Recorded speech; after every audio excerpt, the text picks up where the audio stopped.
And we are live, ladies and gentlemen. We are live. Welcome to the Donald J. Trump and Benchley night. It is nice to be here. Nice to have all of you out there in internet land. I just went through a bout of sneezing. You know, sometimes you just start sneezing. If I start sneezing again during my reading tonight, please bear with me.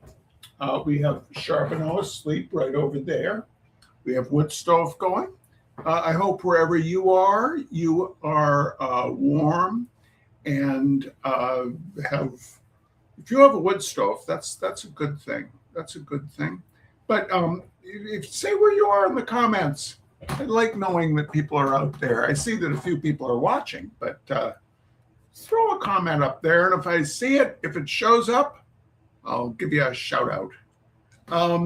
Let's see. Tonight we have another couple of chapters. Hi, Martha Rowley. Another couple of chapters from A Libertarian Walks Into a Bear. The bears are getting smart, ladies and gentlemen. The bears are getting smart. Let's just dive right into it, okay? Okay. Chapter, and these are all lightly edited. I do a little abridging. And Karen Slawinski and my very, very tall cousin out there in Pittsburgh, Pennsylvania. How is your mom? How is Aunt Dee? Did you tell her about how much I am enjoying those Royal Riviera pears? Oh, they are delicious, ladies and gentlemen. They are delicious. Chapter 7, The Blackness of the Bear. He observed in Vienna a bear deliberately making with his paw a current in some water, which was close to the bars of the cage, so as to draw a piece of floating bread within his reach. These actions can hardly be attributed to instinct or inherited habit, as they would be of little use to an animal in the state of nature. Now, what is the difference between such actions when performed by an uncultivated man and by one of the higher animals? Charles Darwin, The Descent of Man, 1871. At the same time, the Freetowners set themselves to shaping the community to their liking. The town's bears were working to create their own utopia. At first, the bears went unseen in the nighttime, like mischievous elves descending from the woods. But instead of mending shoes or spinning straw into gold, they cracked open compost bins, tore open beehives, and licked small traces of beef tallow from backyard grills, only to disappear with the first hint of the rising sun. Bungtowners watched uneasily as a series of raids in a century-old barn reduced a feral colony of hardy barn cats from a population of about 20 to 0. People also began reporting other incidents that did not seem quite to jibe with how a bear ought to behave.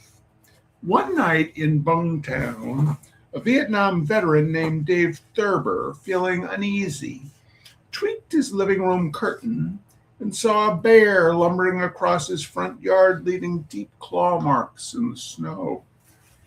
Right off the bat, this was a bit unusual. During a New England winter, a bear, or to be more precise, a normal bear, is in the middle of a season-long slumber. For 5 or more months, the bear lies in a den, its heart rate lowered to a somnambulant 8 beats per minute. It does not eat, it does not drink, defecate, or urinate until the warmth of spring signals the promise of new vegetation to eat. But this bear was far from unconscious. It walked to a tall metal pole where Thurber's calorie-laden bird feeders perched out of reach. Making short work of the post, The bear easily brought the payload of seeds earthward, then cracked open the feeder's plastic hull.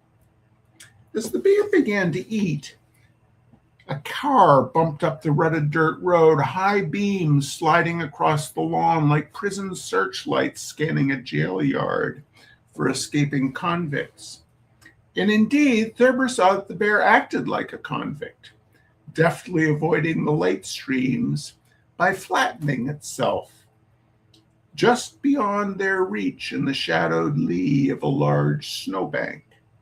As soon as the light swept on, the bear reclaimed the bird feeder, delicately licked up the remaining seeds, and walked toward the nearest neighbor, perhaps the cat barn, to see what might be on offer there. Thurber's experience with the bear was surprising because the bear was not simply seeking cover when humans approached. Rather, it seemed to be specifically avoiding the light,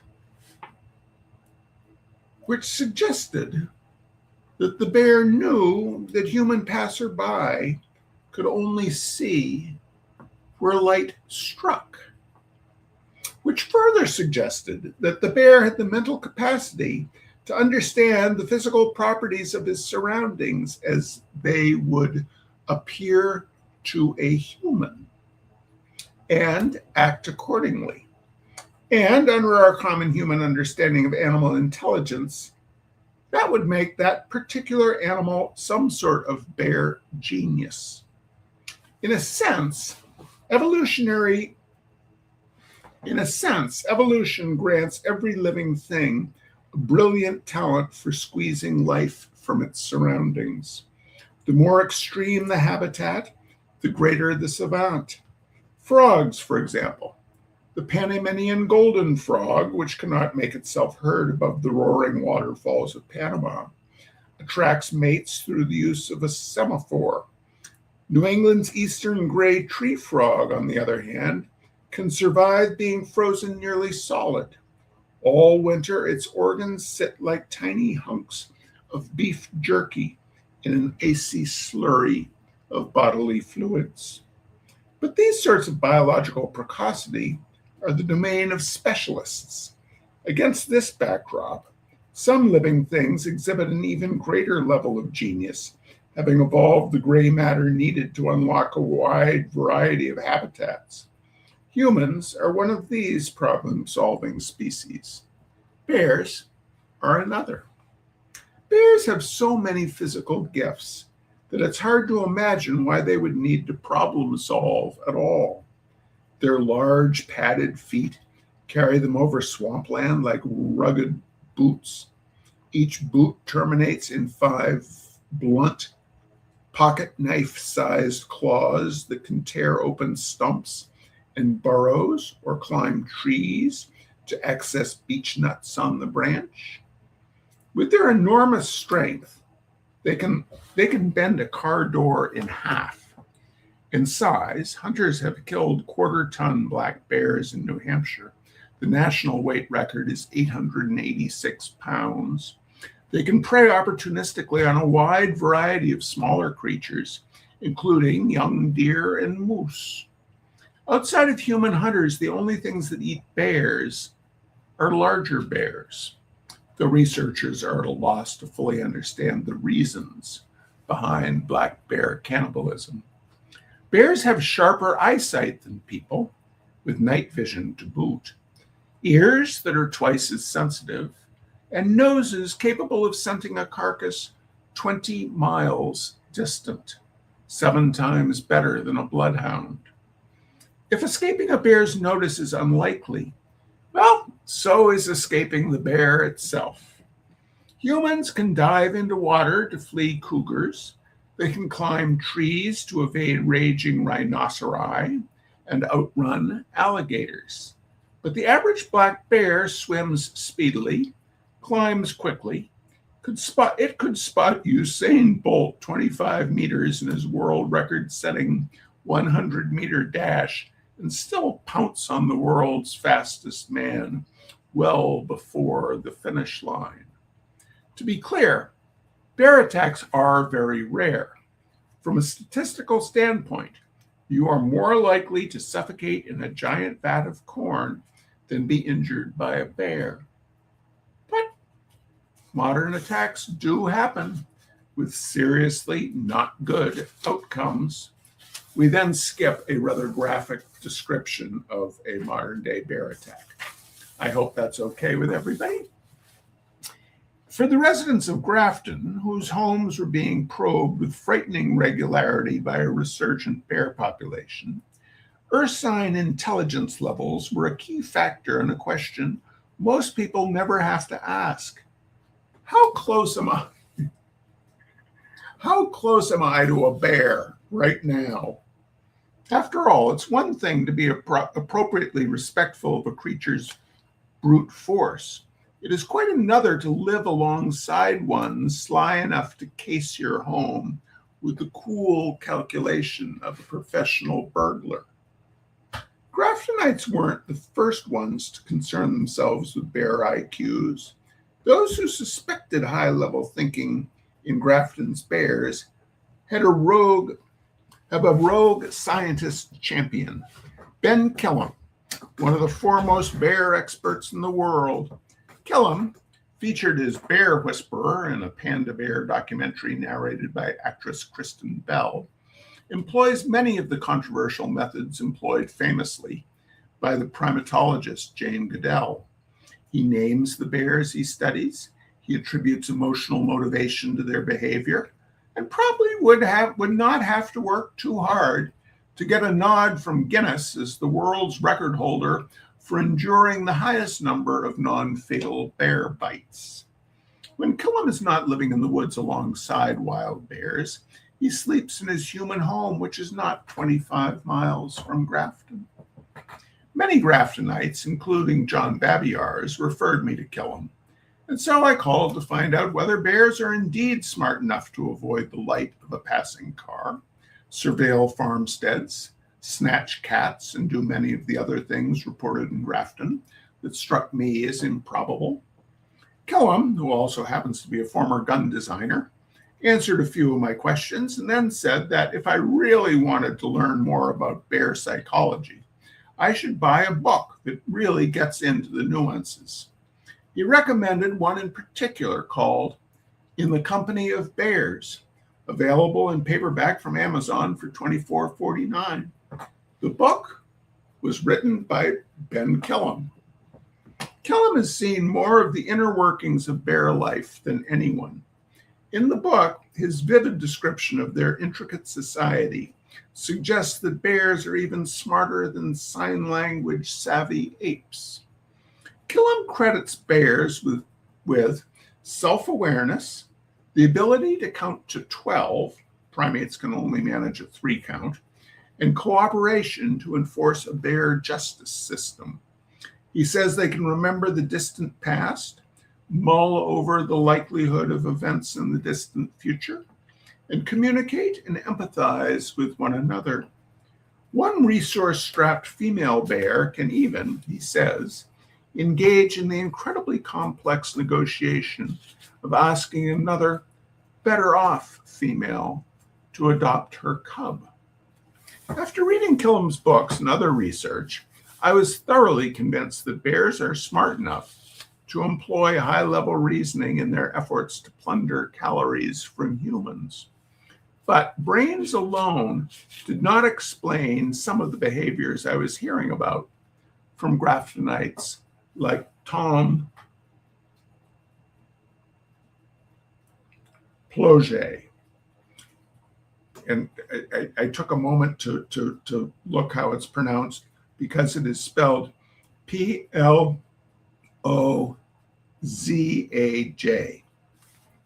Soon after moving to town in 2008, Ploget, it's pronounced rarely, decided to hike a trail from Hardy Hill Road to the Pinnacle, a high peak that overlooks the valley in which Grafton is situated.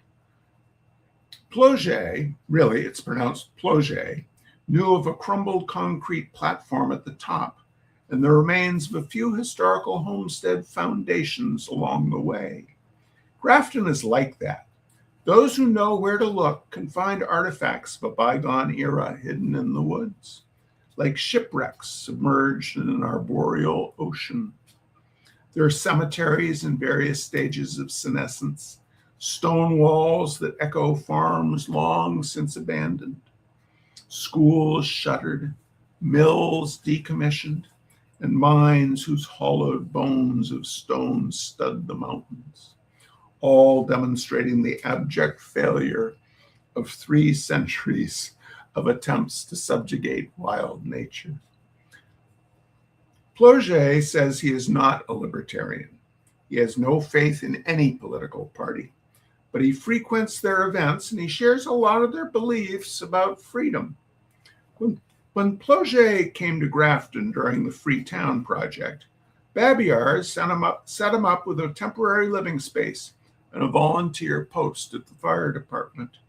John was the one who opened up to me and said, "We need you here," Plauget said. "I never did fire before. He was so inviting to me. He introduced me to friends." Partway through his hike to the pinnacle, Plauget sat on the ground to consult a compass and topographic map. He thought he was alone until the silence was broken by a human-like snort. If not for that sound, he never would have seen the bear, standing less than 50 feet away, its black fur and lighter brown nose blending into the treescape. Plauget froze. The bear watched him intently, seemingly to gauge his reaction to the snort, and then, after a long, tense moment, ambled away. Plauget went the opposite direction. Plauget has just experienced what I was beginning to think of as the assessment. It was described to me many times. Rather than bolting, an apparently unafraid bear would stare and consider its options before sauntering away. It was only a matter of time before a bear would opt not to saunter. It is 8:02. Let's have another short, it's a pretty short chapter because I've done a fair bit of editing. Let's see who else is in there. Rob Fox. Hey, Rob Fox. Rob Fox, ladies and gentlemen. I turned Rob Fox on to If It Sounds Like a Quack, another of Matthew Hongoltz-Hetling's books, which are wonderful. And I believe Rob enjoyed that. Thanks for tuning in, Rob. Rob says he's been in Killam's home. It's an amazing tribute to bears. It's probably an amazing tribute. I have gone and seen Ben Killam talk, Rob. I saw him down at the Brattleboro Library, and I've read his books. And in his books, he talks about having the bear cubs, the orphan bear cubs, will suckle on his ears. And I spent the entire time staring at his ears, thinking, those ears have been suckled by bear cubs. Ladies and gentlemen, Ben Killam, there was one, what he does is he adopts bears whose moms have been hit by or roadkill. And so he adopts the cubs and then raises them to maturity and then releases them in the woods. And there was one bear cub that he had at a time when he didn't have any other bear cubs. And so he gave the bear a stuffed animal, and the bear cub slept with the stuffed animal. And when he released the bear cub back into the woods, it took its stuffed animal with it, which I think is just the saddest. Out there in the woods, getting shot at by hunters is a bear who loves monkey. Love that. Yeah. Rob says, "Oh my ears." Yes, Judy Vance Magoon, it is Sunday already. Laurie says, "Interesting creatures have been visited by twin cubs and Mama. The cubs came around and were so cute and curious. Mama was watchful. Too many summer renters and too much available trash for them, I bet." All right. One more quick chapter, don't you think? Chapter 8, The Scrappy Survivalist. Freedom Freedom! To the obedience-adverse libertarians, the clarion call was, ironically, irresistible. A libertarian-tinted tractor beam that drew them deep into Grafton's wilds. Those who moved to Grafton under the banner of the Freetown Project between 2004 and 2009 were free radicals, unbonded to existing living situations because they either had too much money or not enough. In those first few years, optimism flowed like wine. Every extremist view associated with the Freetown Project had been safely heaped upon the lecherous shoulders of the ousted Pendarvis, leaving everyone else clean and sin-free.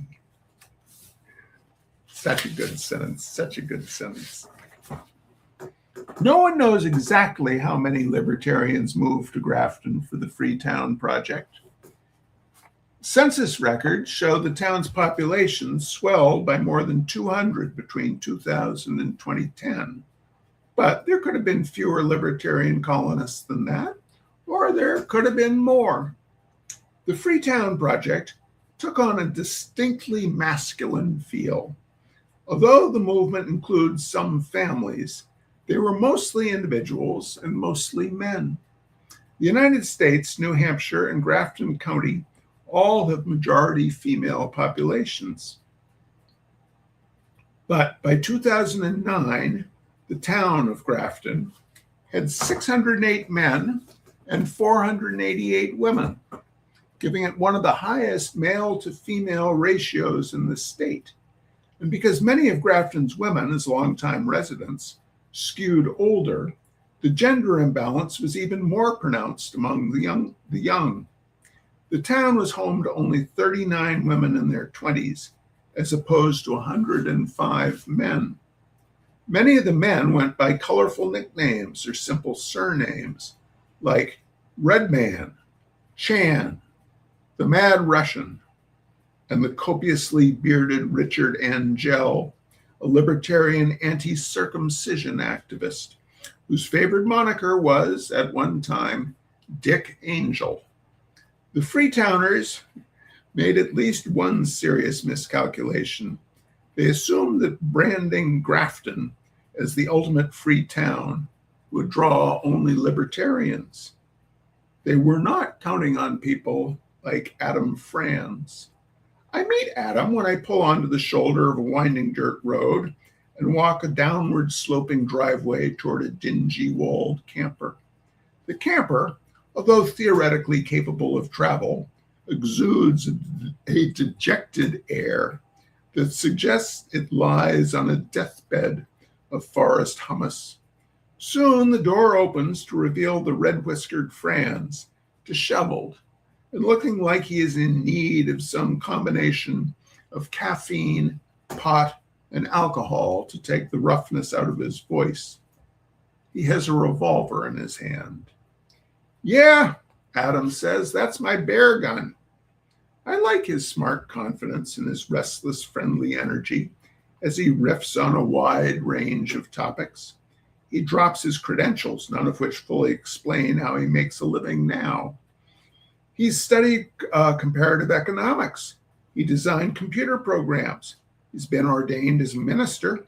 In his early 20s, around 2001, he played poker, first in Philadelphia bar rooms in Atlantic City, then near his childhood home of Seabrook, New Hampshire. The poker boom ended. Adam went through a messy marriage and in a few different professional directions, none of which were enduring. That's when he got a vision. He would found a planned community of survivalists. People could live off the land and fend for themselves. I personally am a big fan of Native American studies. Little Native American blood in me and everything else. I'd like to get to their level, he says. I'd like to get to what I can say is fully off-grid or no grid, which is no gunpowder, no electricity, no gasoline or petroleum products. It would be bow hunting, Basically, anything we can't make or build here ourselves, we don't need.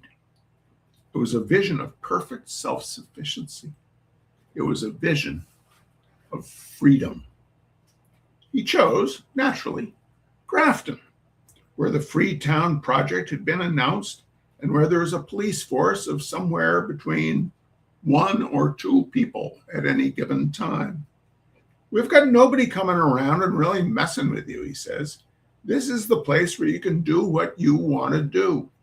Be what you want to be, and don't worry about it. Adams' commitment to survivalism flows naturally from his other beliefs, one of which he shares with leaders of the Unification Church. There is a character. The Moonies had a retreat at the in Grafton in the 70s and 80s, and one of the characters in the book was the woman who took care of the Unification Church compound.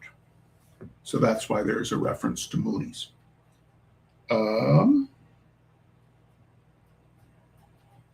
That society will soon crumble, not just in Grafton, but everywhere. Adam estimates that for the general population, panic will set in 4 days after the grocery stores run out of food. The underground bunker crowd, Franz confides, is kind of wacky. Number one, what are you going to do when the food runs out? When the bullets run out? That's not a long-term plan. Much better, he says, is to internalize humankind's earliest skills of hunting and gathering, a complete return to ferality. Adam's emphatically not a libertarian, and though he uses political labels all the time, he is uncomfortable with being boxed in by any label himself. Do not call him a liberal. American liberals are too far, way too far to the right for me. Since he first conceived his planned community, he's been called an atheist, a survivalist, a communist, an anarchist, and an anarcho-communist. His overarching political belief is that capitalism is bullshit. Government isn't ruining capitalism. Capitalism is ruining government. I think that's kind of obvious, he says. If you take capitalism out of government, you get simple public representation. If you take government out of capitalism, you get slavery. Even though this puts him in diametric opposition to the Freetown libertarians, they are unified by one common cause. Grafton's emphasis on freedom creates a space, Adams says, that lets the extreme left and the extreme right collaborate on the dismantling of societal norms with minimal interference from authorities. When it comes to tearing down this system, I'm right beside you the whole way, he says. When the lights go out, he predicts that surviving capitalists will swiftly cannibalize themselves, and it does not seem like he is using the term figuratively. And when you're done, when the last man's standing on top of a pile of bloody bones, he can come over and we can work this shit out, Adams says. What's the end game of capitalism if not a big fat white man sitting on top of a pile of bloody bones with no one around him crying because no one's around to make him a sandwich? Despite their differences over the free market, Adam and the libertarians do agree on some issues, including vigorous defense of the right to bear arms. Contrary to New England's lefty reputation, guns hold a special place in New Hampshire, where a long-standing hunting tradition has coexisted with a commensurate level of appreciation for guns in the politest of societies. In 2012, in a change that cannot be positively associated with New Hampshire's libertarians, the state attained the highest per capita rate of machine gun ownership in the nation. Federal data indicates the presence in the state of nearly 10,000 registered weapons, which meant that if you were in a fully packed 300-seat New Hampshire movie theater watching the latest Death Wish revival, there were, statistically speaking, 2 registered machine gun owners sitting beside you in the darkness, drinking it all in and getting, if Bruce Willis did his job well, really into the idea that being pushed to a point where the only noble option was to open fire. In Grafton, in the years after the Freetown Project launched, the culturally accepted practice of carrying hunting rifles in trucks began to be supplanted by the more highly visible, in some ways disconcerting, practice of openly carrying revolvers and other non-hunting firearms while walking about towns on daily rounds. Franz believes that people who openly carry their guns undercuts the very rights they are trying to protect. It makes him furious, though, to be fair, quite a lot of other things make him furious as well. Those assholes, he rants, those idiots who walk around open carry when there's no reason to be open carrying. You're making people uncomfortable. You're making them anti-gun. You're making them vote against guns. You're costing us our fucking gun rights. I live with fucking bears. I need my gun, he says. You know what I'm saying. Just in case, I need my fucking gun. And if I lose my gun rights, I'm not going after the fucking liberals. I'm going after the gun nuts who provoke the liberals into doing it in the first fucking place. Adam admits a moment later that people might see him with his judge hanging from his waist, but only when they drive by his remotely located camper. Ever since we started having more bear issues, I always have my gun with me. When I'm at the property, it's open carry, you know what I mean? So I'm either carrying in my shoulder holster or my side holster. So I probably get seen with a gun more often than a lot of people. In fact, he concedes, with no evident shame, people might sometimes get an eyeful of the judge in other parts of town. And there have been once or twice I forgot to take it off when I go to the store, he adds. And my friend Donnie, too, he sometimes forgets to take it off. After inviting me to hold his gun, and I am genuinely touched by the weight of his trust in my palm, Adam takes it back, then pauses, wanting to communicate something else before he puts it away.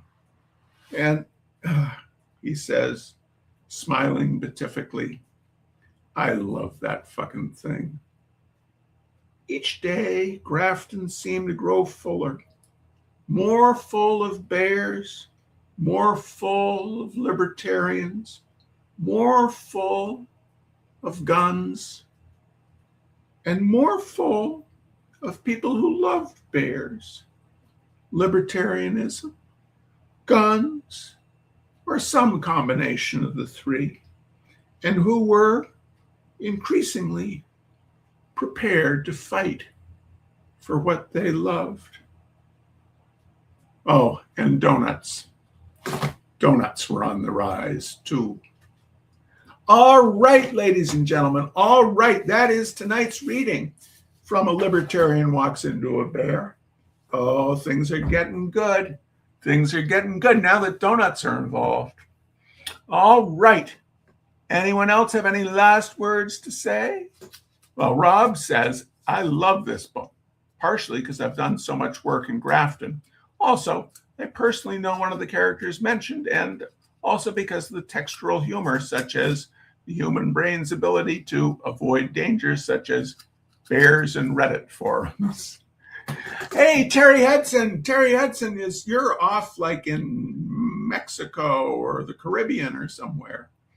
Anyway, everyone take care. We'll see you next week for a little bit more of A Libertarian Walks Into a Bear. Happy New Year, everybody. Happy New Year. Bye-bye.